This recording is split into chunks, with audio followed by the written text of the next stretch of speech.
1977 کے انتخابات میں دھاندلی کا منصوبہ خالصتاً ذوالفقار علی بھٹو کی اپنی ذہنی اختراع تھی، جو انہوں نے اس بیوروکریسی کے ساتھ مل کر وضع کی تھی، جس کا سر کچلنے اور اسے مکمل طور پر اپنا غلام بنانے کے لیے وہ 1973 میں سول سروس ایکٹ لے کر آئے تھے۔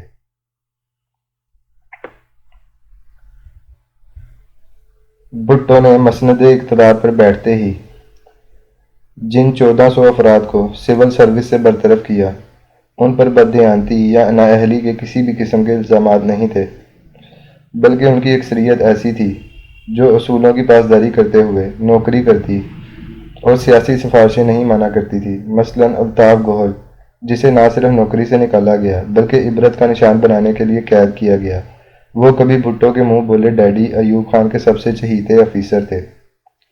لیکن بقول الطاف گوہر ایک واقعہ بھٹو کے دماغ میں چپک کر رہ گیا۔ جب وہ ڈپٹی کمشنر کراچی تھے تو بھٹو ایک عام وکیل کی حیثیت سے ان کے پاس ایک اسلحہ لائسنس کی درخواست لے کر آئے۔ الطاف گوہر نے سوال کیا کہ آپ کے پاس پہلے کتنے لائسنس ہیں؟ جس پر بھٹو نے جواب دیا چھوٹے بڑے ملا کر 26 لائسنس ہیں۔ جس پر الطاف گوہر نے کہا کہ میں بحیثیت ڈسٹرکٹ مجسٹریٹ سمجھتا ہوں کہ آپ کو 27ویں لائسنس کی کوئی ضرورت نہیں ہے۔ بھٹو نے درخواست کے کاغذ کو لپیٹ لیا، لیکن برسر اقتدار آنے کے بعد الطاف گوہر کے کیریئر کو لپیٹ کر رکھ دیا۔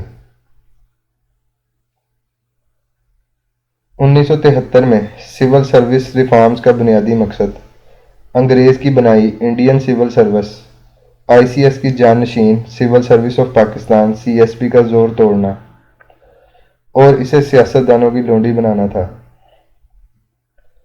اس مقصد کے حصول کے لیے دو راستے اختیار کیے گئے۔ پہلا یہ کہ ایک بغلی داخلے کا نظام متعارف کروایا گیا، جس کے ذریعے کسی بھی شخص کو عمر کے کسی بھی حصے میں سول سروس کے امتحان کی بجائے معمولی سے انٹرویو کے ذریعے 20 یا 22 گریڈ میں بھی لگایا جا سکتا ہے۔ یوں لاتعداد سفارشی اس راستے سے سول سروس میں لائے گئے اور انہیں مقابلے کا امتحان پاس کر کے آنے والوں کے اوپر لا کر بٹھا دیا گیا۔ بھٹو کو فوج کو خوش کرنے اور اپنے ساتھ ملانے کا بہت خمار چڑھا ہوا تھا۔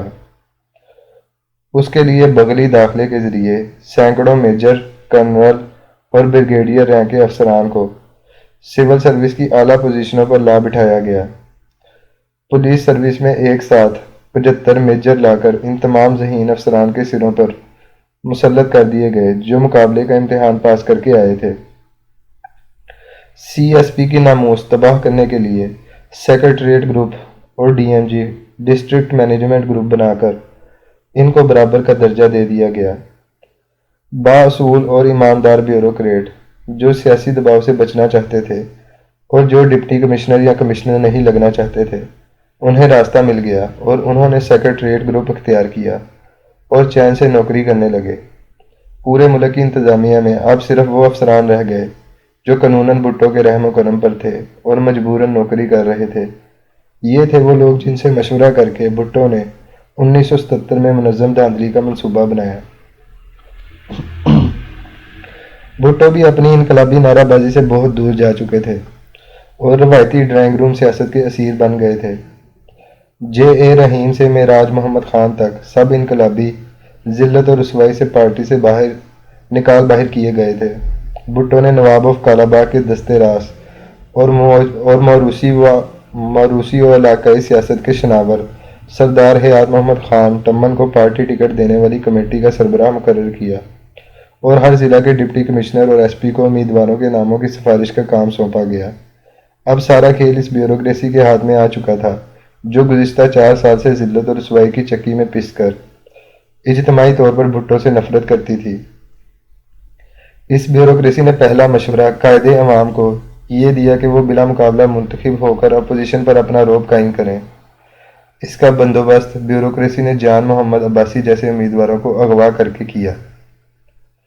بھٹو کے ساتھ ساتھ بلا مقابلہ جیتنے کی ہوس میں چاروں وزرائے اعلیٰ اور دیگر اہم پارٹی لیڈران بھی شریک ہو گئے۔ انہیں بھی ایسے ہی مخالف امیدواروں کے جبری اغوا سے بلا مقابلہ منتخب قرار دلوایا گیا۔ ایسی بد اعتمادی کی فضا میں الیکشن شروع ہوئے تو ایک عوامی نفرت کا الاؤ پہلے ہی پک چکا تھا۔